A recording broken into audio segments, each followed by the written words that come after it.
What's up, everybody? Robert with A1EDU, and today we're going to talk about one of the most popular selling gun safes in my career, 20 years or so. It's been a staple in the family. This is the Liberty Colonial 50, specifically the Extreme, which I don't think they call it anymore. But we're gonna go ahead and dive into this and get you all the information you need to know as far as dimensions and weight and finishes and how much and all the other things that you need. So please go grab the popcorn now. Let's roll the intro. Don't have to be super tight.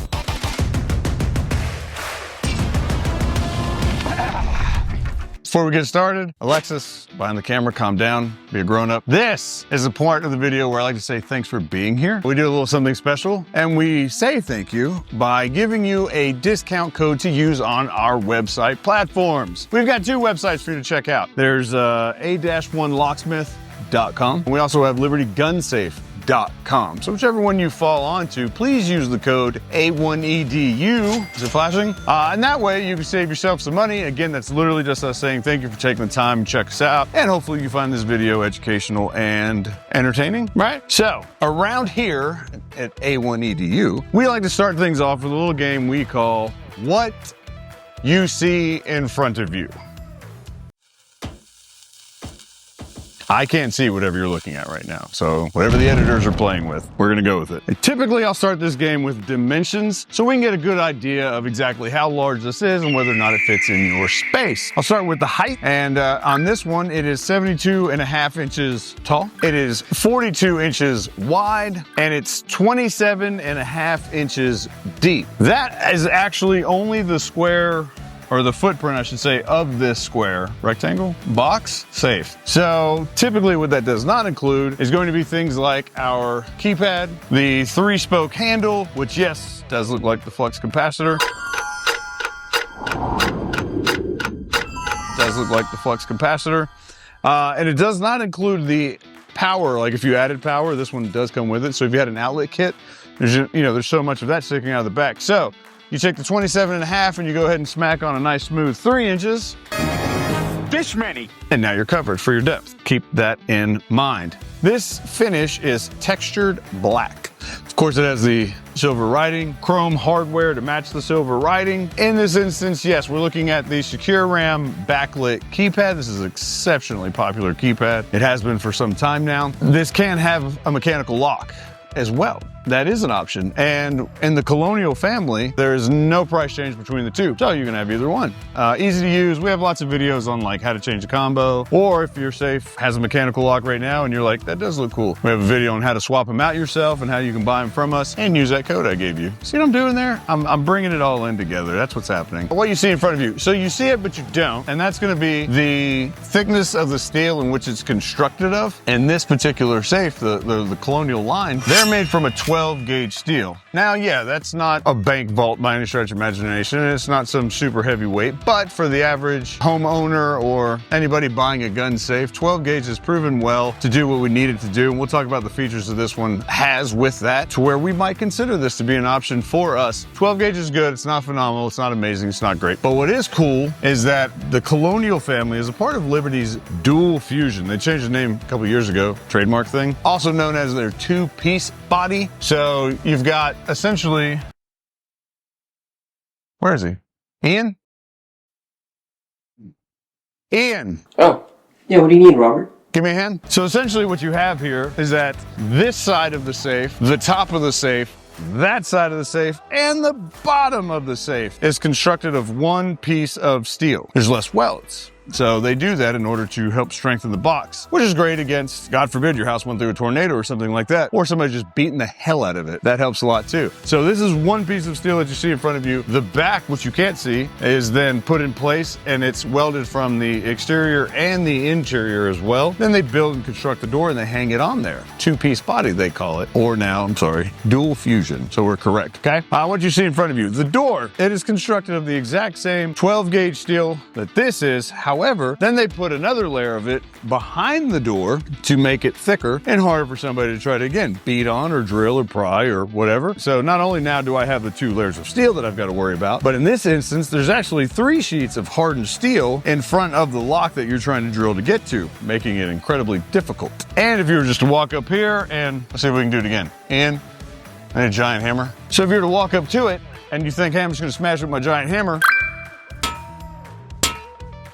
not a lot's going to happen because there's something called an external relocker, which is simply, is there a picture of it?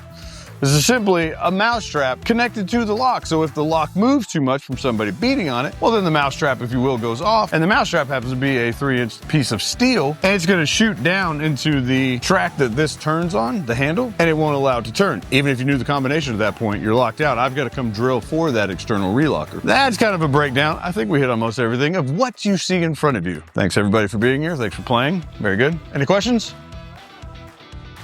I'm gonna go on. After that, typically we talk about fire. That's a really important one because that's probably one of the 2 things you should be shopping for. Sure, you've got a bunch of precious things that you want to put up and you've got a bunch of guns and these are all things that you need to think about and the spaces you want to put them in. But you really need to think about how much burglar protection am I getting, and that's kind of based off of how much steel it's constructed of and the bolts, things like that. And then how much fire rating does it have? So let's get into that. Oh wait, maybe I should talk about the door some more. Yeah, sorry. Everybody, you just got really excited about fire. I'm sorry, that's rude.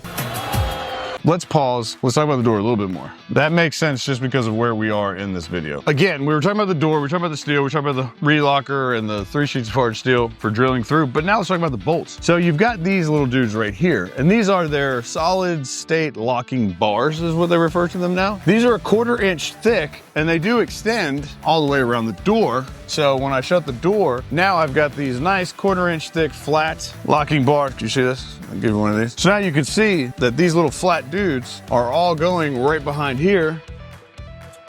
And if you were to attempt to pry it, well, I need every single one of those to give enough to where I can get that door open. It's not very likely for that to happen, to be very honest. So, okay, fire. This guy right here is, it's above what we recommend every day, which is a minimum of 60 minutes at 1200 degrees. These are not made up terms or some marketing ploy that I'm giving you because I'm a locksmith and I don't do that. What I do is I go out and I drill a safe open after somebody's had a home fire or fire at their business or whatever. And I'm comparing it to what I've seen, whether it's been something that didn't have a very good fire rating or had 0 fire rating or had a great fire rating. That's what I'm basing it off of. And so with that, let's start a little fire here. There we go. It's gonna get hot, so I gotta move through this fast, right? So this one right here is rated for 75 minutes at 1200 degrees. So there's a fire. And let's say it's getting hotter and hotter and hotter, and it gets all the way up to 1200 degrees, which is well above kind of an average home fire, if you will. There's no real average number, but that's above what we've seen regularly, okay? It's saying that once it gets to that 1200 degrees, that for 75 minutes, it won't get any hotter than 350 degrees inside the safe. And that's important because paper is combustible over 400 degrees. So even things like our stocks and our grips and on our rifles and pistols and stuff like that, they're not going to melt at that. Our precious metals aren't going to melt at that. So we're good at 350 for 75 being much lower internal temperature is what I'm saying with that, okay?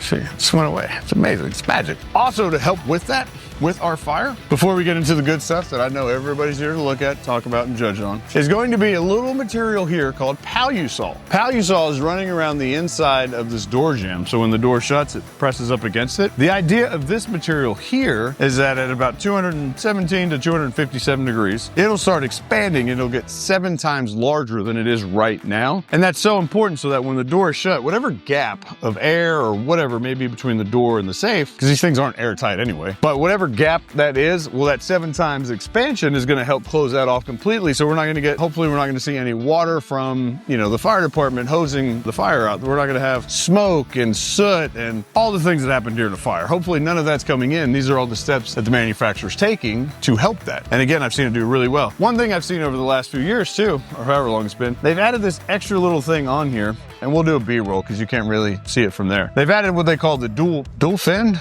Dual seal? I don't know what they call it. Dual something, dual fin. So essentially they've added a little bit extra material to the pal you saw so that again, when the door shut, at least it's touching and it's not gonna let in nearly as much, including like if the fire doesn't happen, let's say on this side of the house, it happens over there, well, there's still all the smoke and everything. Well, hopefully that little extra bit on that seal is gonna help seal that even more, okay? So, now, here we go. This is what you all came to talk about. All what you wanted to see. Right here, it starts with the economy door panel, which has lots of bags and zippers and elastic things, which is great. What are they for?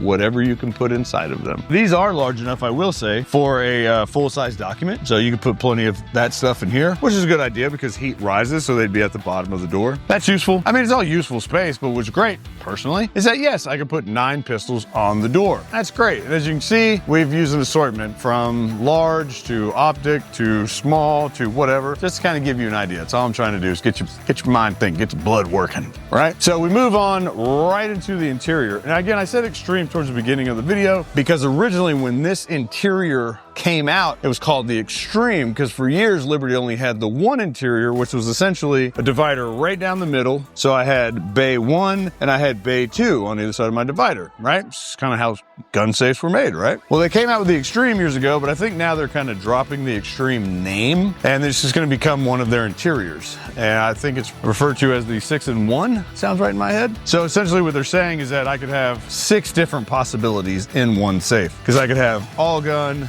no gun, a third gun, 2/3 gun, whatever. You got all these variations. And it's really cool because it comes with a ton of shelving so that you can set this thing up for whatever it is you need. So even if you didn't have, say, I got 10 long guns and some pistols, but I've got stuff that we need to put up. I've got a bunch of ammo. I've got some coins, I've got some stamps, I've got, just paperwork throughout the house, things like that. Again, you got all this shelving and everything to get really organized, which is awesome. And I think at an affordable rate, which we'll get into. So here, as you can see, something fun I like to do with the Extreme interior is I like to show that, yeah, I can put all of the shorties here. I can even do 2 rows of shorties the exact same way. And then I can do a whole bunch of long stuff on one side. Or I can go all ARs, shorties, and shotguns, or whatever your collection looks like. I like to show that so it gets the brain thinking about the different options that are available to you. It's a very modular system that you can have a lot of fun with. You can stack a lot of ammunition underneath this shelf right now. If I took all that out, obviously, but I can stuff a whole lot under there. So again, if I did another row of shorties, I can stick a whole lot of ammo under there. It's a pretty great interior. This shelf is great because this will support some weight. Where often in gun safes that clip on the sides, the shelf clips over here on the side, when they do that, they can't typically hold a lot of weight like this guy right here. They add a little support beam in the middle, which is helpful, but again, it's not recommended. Like, don't put your ammo up there, for example. Please don't do that. And don't try to put 30, 50, or 30 or 40 pistols up there, because again, that's a lot of weight. It's just not meant for that. But this one, on the other hand, because it's got 2 supports right underneath it, they can actually hold a lot of weight, which is pretty cool. Very modular interior. Now, it does come with, I mentioned the shelves,